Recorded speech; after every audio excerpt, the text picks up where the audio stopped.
Bonjour à tous. Aujourd'hui, Grand-Père Nova va vous parler d'une ancienne méthode simple pour fabriquer un imperméabilisant maison avec des éléments que la nature peut parfois fournir. Cette méthode était utilisée autrefois pour aider à protéger certains objets contre l'humidité et la pluie. La base principale est la résine de pin. Les pins produisent naturellement davantage de résine pendant les périodes chaudes, surtout entre le printemps et la fin de l'été. On peut parfois voir cette résine couler naturellement sur le tronc sous forme de gouttes épaisses et collantes. Grand-Père Nova conseille de prendre seulement la résine déjà sortie naturellement de l'arbre. L'arbre en reproduira naturellement si vous évitez de le blesser pendant le prélèvement. Une fois récupérée, cette résine peut être chauffée doucement dans un récipient métallique.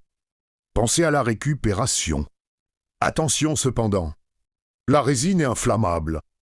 Travaillez toujours dehors ou dans un endroit bien ventilé, loin des flammés avec beaucoup de prudence. Quand la résine devient plus liquide, il est possible d'ajouter de la poudre de charbon en poussière. Cela aide à épaissir le mélange et peut améliorer sa tenue dans le temps. Une fois le mélange encore chaud, il peut être étalé sur certaines surfaces à protéger contre l'humidité.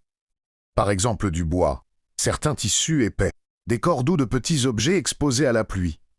En refroidissant, le mélange durcit progressivement et crée une couche protectrice. Ce n'est pas une invention moderne. C'est une technique utilisée par nos ancêtres bien avant l'arrivée des produits industriels. Et surtout, cette méthode est presque gratuite. Quand on voit aujourd'hui le prix de certains vernis ou produits imperméabilisants, on comprend vite pourquoi ce genre d'astuce peut redevenir intéressant. C'était Grand-Père Nova. Soyons solidaires et indépendants. À demain, mes amis. Avec savoir et réflexe.